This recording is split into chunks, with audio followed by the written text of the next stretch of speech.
USCIS officers may need additional information about the record to adjudicate a DACA request, which ICE may be able to access and provide to the adjudicating officers.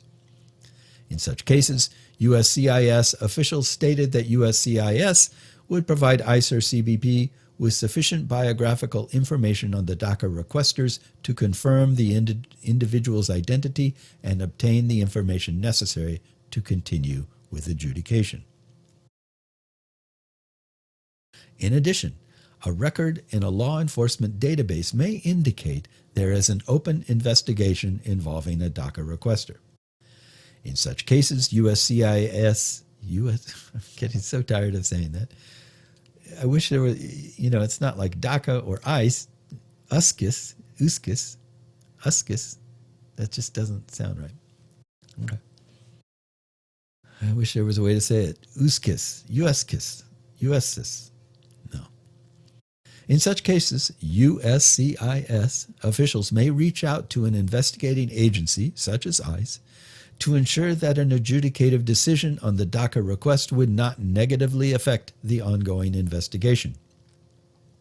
Specifically, USCIS adjudicators may seek information from the investigating agency to determine whether the information is likely to result in the arrest of a requester or whether investigators have obtained additional derogatory information on the requester. Since 2012, USCIS has shared information with ICE for immigration enforcement purposes on a small number of DACA requesters and recipients who engaged in activities that disqualified them from DACA. In 2012, USCIS published a guidance stating that it would not provide information from DACA requests to CBP and ICE for the purpose of immigration enforcement unless the requester met certain criteria. For example, consistent with DHS's information sharing policy, USCIS may refer a case to ICE if the requester represents a potential public safety risk based on the individual's criminal history. The guidance also states that USCIS may share information with national security and law enforcement agencies, such as ICE, for purposes other than removal. This may include for assistance with adjudication, to identify or prevent fraudulent claims, for national security purposes. That's such a vague, what does that even mean? That could be anything. Or for the investigation or prosecution of a crime. However, under these circumstances, USCIS is not to provide information on family members of DACA requesters to ICE for enforcement purposes according to the guidance. When USCIS officers encounter derogatory information about a requester during the adjudication process, they may undertake various actions, depending on the nature of such information. In particular, consistent with USCIS guidance, officers may take action if the DACA request involves confirmation of suspected fraud, criminality that raises concerns that an individual may pose an egregious threat to public safety. In addition, if, after approval, USCIS subsequently determines that DACA recipients no longer meet the guidelines, USCIS may terminate their deferred action. Since 2012, of the 106,000 DACA requests that USCIS denied, USCIS referred fewer than 900 cases, less than 1%, to ICE. DACA requests involving fraud. According to USCIS's standard operating procedures, when USCIS finds that an individual requester committed fraud in connection with a DACA request, adjudicators are to deny the request and may issue the requester a notice to appear before an immigration court. Common document fraud includes altered or fraudulent documents, such as fraudulent educational credentials, according to USCIS officials. However, USCIS may also refer certain types of fraud cases to ICE's National Lead Development Center for a possible criminal investigation. In particular, USCIS is to refer cases involving large-scale immigration fraud schemes, corruption involving government officials, or other aggravating circumstances. When USCIS refers a case to ICE for investigation due to fraud-related concerns, officers are to suspend other action on the DACA request, including adjudication decisions, for a period of at least 60 days while ICE determines how to proceed in response to the referral. Sorry, my lips are drying out. I have to keep licking my lips. That probably looks funny. ICE may accept or decline USCIS's request for an investigation. If ICE accepts and concludes its investigation with a finding of fraud and determines that the requester is removable from the U.S., USCIS may initiate removal proceedings by issuing the requester a notice to appear. Okay, that's stern. If ICE declines a USCIS referral or does not provide a timely response to the referral, USCIS may continue adjudication on the DACA request, or FDNS may conduct further administrative investigation into the fraud concerns. USCIS procedures indicate that when such an investigation results in a legally sustainable finding of fraud, USCIS is to deny the DACA request and may also issue the requester a notice to appear if ICE has not already done so. According to USCIS data, denials due to fraud are not common, and in most cases, according to USCIS officials, denial of a DACA request does not result in USCIS issuing a notice to appear. USCIS issued 134 notices to appear related to DACA from June 2012 through June 2021, all of which USCIS data indicate were for confirmed findings of fraud. Further, the vast majority of these 134 notices to appear were connected to a single major fraud scheme in fiscal year 2018 associated with a fraudulent document preparer, according to USCIS officials. Yeah. DACA requests involving public safety concerns. According to USCIS guidance, when USCIS finds indications of criminality in connection with a DACA request, the case is categorized as either an egregious public safety case or a non-egregious public safety case, depending on the type of criminality. For requests that raise egregious public safety concerns, USCIS officers are to refer the case to ICE's National Criminal Analysis and Targeting Center to determine the appropriate course of action. USCIS officers are to suspend adjudication for 60 days, but may proceed with adjudication sooner if ICE provides notification of its action on the case. After ICE completes its review and determines whether to accept or decline the referral for additional investigation, USCIS is to continue adjudicating the DACA request. When appropriate, USCIS is to deny the request on the basis of confirmed criminality constituting an egregious public safety case, consistent with USCIS's standard operating procedures. Okay. For non-egregious public safety cases, USCIS's background check unit evaluates the potentially disqualifying criminality to determine whether an exception was present that would enable the requester to overcome the disqualifying factor. For example, where the requester has been arrested for a potentially disqualifying criminal offense, but the court disposition is not yet available because the criminal proceedings are pending. USCIS officers may request additional information about the criminal, such as whether the charges were resolved. The criminal proceedings.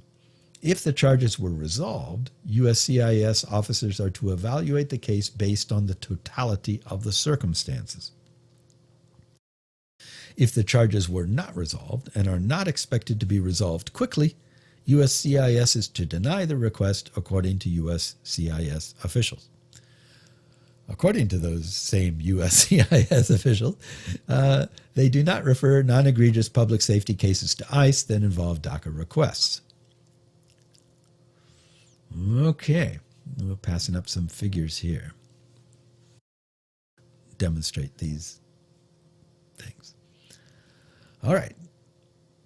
DACA terminations.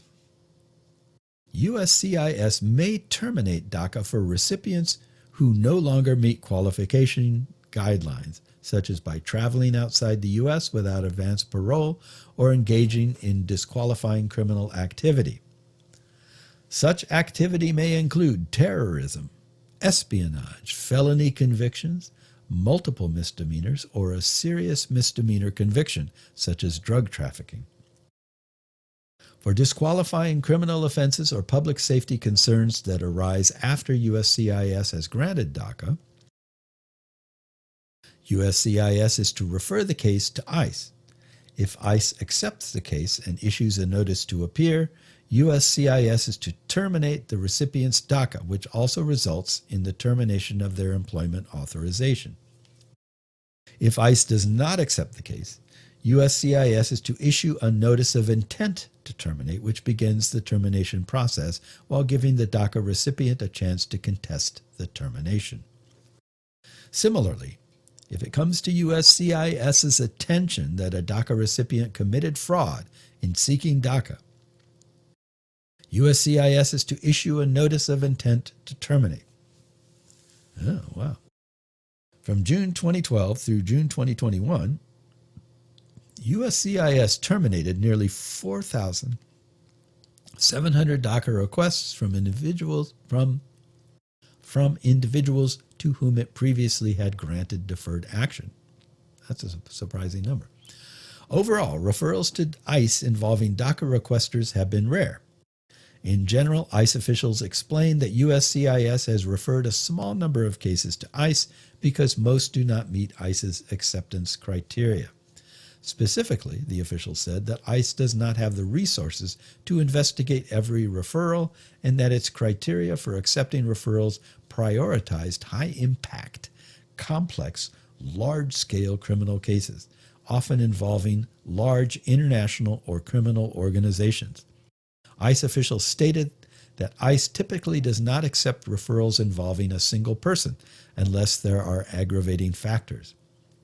Such factors could include a person who poses an egregious public safety threat, such as a war criminal or a sex offender, or who has abused a position of public trust. USCIS and ICE officials explain that due to their limited resources, they generally seek to resolve lower-level fraud cases with an administrative action, such as USCIS denying the DACA request.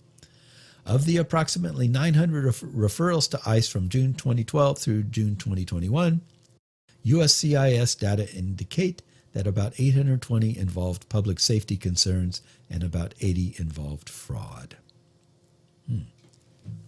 Okay. DHS has not considered DACA recipients to be an immigration enforcement priority. DHS has generally not considered DACA recipients to be immigration enforcement priorities unless they meet certain criteria. Here we go. Such as having engaged in certain types of fraud or activities that posed a threat to national security or public safety, as previously discussed. The specific criteria that constitutes DHS's immigration enforcement priorities have varied through the period DACA has been in effect. From DACA's inception in 2012 to 2017, DHS policy prioritized immigration enforcement for suspected terrorists, national security threats, and individuals charged with or convicted of certain crimes for removal from the U.S. in 2017. Executive Order 13768 instructed DHS to ensure that U.S. immigration law was enforced against all removable individuals without exempting classes or categories. In accordance with this executive order and DHS implementing memorandums, although non-citizens with criminal histories were prioritized for enforcement action, the department was authorized to take action against any removable non-citizen encountered during operations. In January 2021, Executive Order 13993 revoked Executive Order 13768, and DHS issued interim civil immigration enforcement guidelines setting forth enforcement priorities similar to those that were in effect from 2011 to 2017.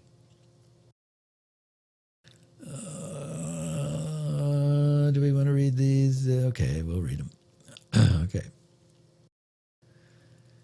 Civil immigration enforcement priorities. Okay, we probably know most of this stuff, but let's go over it again. Priorities prioritized non-citizens for removal who posed a danger to national security, there we go again, a risk to public safety, over individuals who obstructed immigration controls.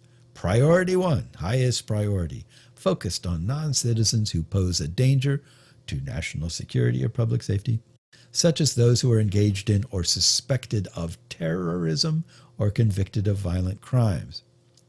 Priority 2 consisted of recent unlawful entrants.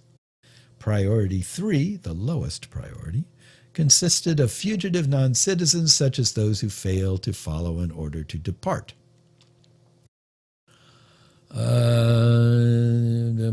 Okay, this repeats the same thing.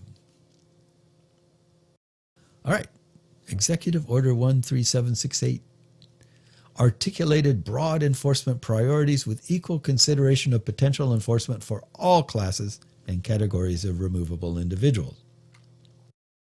It also terminated the priority enforcement program and reinstated secure communities, allowing U.S. Immigration and Customs Enforcement to issue detainers for removable individuals charged with criminal offenses who had not yet been convicted and or individuals subject to a final order of removal, whether or not they had a criminal history. Okay, so we know all about that. CBP and ICE enforcement practices for DACA recipients and potentially qualified individuals have aligned with DHS immigration enforcement priorities. Since 2012, CBP and ICE enforcement practices related just repeating the same thing. Specifically, CBP and ICE issued policy memorandums implementing changes in their respective enforcement practices, which include guidance on how each component was to implement the priorities. Under each set of immigration enforcement priorities, agency guidance generally directed agents and officers to release DACA recipients they encountered once they verified that the individual was approved for DACA. However, under this guidance, CBP and ICE retained the discretion to take an appropriate enforcement action against DACA recipients if there was derogatory information or evidence of criminal activity that would make them an enforcement priority. For example, felony convictions or serious misdemeanors such as drug trafficking or domestic violence would likely result in a termination of DACA. CBP and ICE officials stated that they would likely release a DACA recipient whom they encountered in the case of a low priority offense, such as a traffic violation, if the individual did not present a threat to public safety, consistent with long-standing agency practice. According to DHS officials, to verify whether an individual has DACA, CBP and ICE agents and officers may examine the recipient's documentation, such as their employment authorization documents, or they may access USCIS data systems to confirm the status of any requests the individual has filed. These may include a pending DACA request awaiting adjudication, an approval or denial of the request, or a termination of a previously approved request. In particular, CBP and ICE agents and officers may obtain read-only access to a USCIS data system that aggregates an individual's immigration history from multiple immigration-related data systems, including USCIS's case management system for adjudicating DACA requests. While DACA recipients are to be provided temporary protection from removal, individuals who might qualify to receive DACA but who have not yet submitted a request or are awaiting approval do not have such protection. However, officials stated that they have generally extended prosecutorial discretion considerations to those who may have potentially qualified for DACA as long as they have not committed a removable offense that would disqualify them from a favorable exercise of such discretion. CBP practices. According to Border Patrol officials, agents encountering DACA recipients at interior immigration checkpoints who have not committed any criminal offenses are not to take them into custody or enter them into removal proceedings. However, consistent with policy, Border Patrol agents are to apprehend and refer to ICE for removal a DACA recipient who is allegedly involved in human smuggling or smuggling drugs through an immigration checkpoint, according to Border Patrol officials. CBP's Office of Field Operations officials stated that Office of Field Operations officers rarely encounter DACA recipients and that such encounters may involve a DACA recipient attempting to re-enter the U.S. at a port of entry without having obtained advance parole. For DACA recipients who have engaged in these types of disqualifying activities, Border Patrol agents and Office of Field Operations officers are to issue a notice to appear and transfer the individual to ICE custody as appropriate. From June 2012 through October 2017, according to Border Patrol officials, agents were to exercise prosecutorial discretion when encountering individuals who were potentially qualified for DACA by collecting information to determine whether apprehended individuals met USCIS's DACA qualification guidelines. Border Patrol officials said that in accordance with DHS immigration priorities and prosecutorial discretion policies, agents were directed to release individuals from custody who met the qualification guidelines and instruct them to contact USCIS to apply for DACA. During this period, Border Patrol data indicates that agents apprehended and subsequently released at least 800 individuals who might have potentially qualified for DACA, mostly along the southern border, as an exercise of prosecutorial discretion. After DHS temporarily rescinded DACA in September 2017, Border Patrol no longer extended prosecutorial discretion considerations to such individuals, according to Border Patrol officials. Sorry, my lips are dry again. Rather, Border Patrol processed these individuals as a standard apprehension or arrest and issued them a notice to appear as appropriate, thereby entering them into removal proceedings. Specifically, Border Patrol policy stated that individuals who may have previously qualified for DACA but did not have a DACA request on file with DHS as of September 6, 2017, should be processed according to normal procedures. Officials stated that CBP implemented this policy because USCIS was no longer accepting new DACA requests. However, agents were directed to continue releasing verified DACA recipients per existing prosecutorial discretion policy. In January 2021, DHS rescinded the policy, and in September 2021, it issued guidelines for enforcement of civil immigration law, which took effect in late November 2021, as previously noted. ICE practices. According to ICE officials, beginning with DACA's inception in 2012, encounters with DACA recipients and individuals who may have potentially qualified for DACA were initially governed by a 2011 ICE memorandum on exercising prosecutorial discretion. This memorandum stated that when weighing whether an exercise of prosecutorial discretion may be warranted, ICE agents and officers were to consider all relevant factors, including the agency's civil immigration enforcement priorities, the individual's length of presence in the U.S., and the circumstances of their arrival, particularly if the individual came to the U.S. as a young child. Moreover, although this memorandum predated DACA, it specifically instructed ICE officers and agents to consider exercising prosecutorial discretion for individuals who were present in the U.S. since childhood. For example, ICE's Homeland Security Investigations agents who encountered DACA recipients with approved work authorization documents during worksite enforcement operations were not to take an enforcement action against the DACA recipient, according to ICE Homeland Security Investigations officials. Likewise, ICE enforcement and removal operations agents taking custody of individuals apprehended by Border Patrol were to release them upon verification of their approved DACA, according to officials. Consistent with policy, ICE officials stated that agents may arrest and initiate removal proceedings for any DACA recipients found to have committed removable offenses, such as drug trafficking, after being approved for DACA.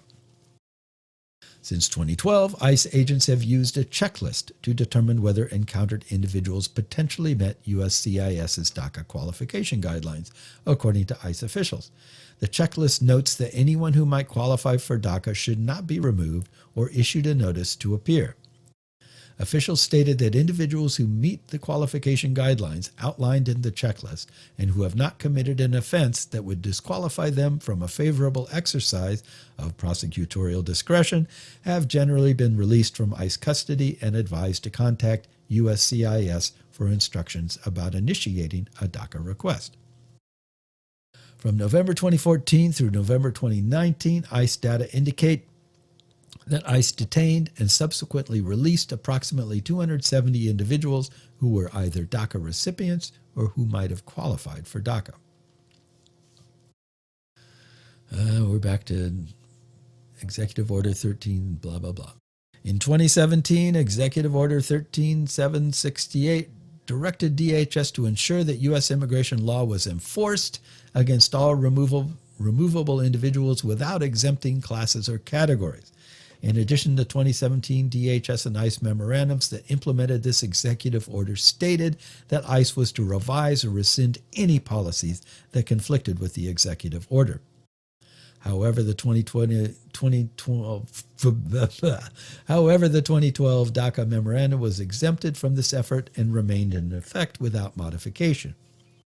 After DHS temporarily rescinded DACA in September 2017, ICE also temporarily suspended its practice of extending prosecutorial discretion considerations to individuals who may have potentially qualified for DACA, according to ICE officials.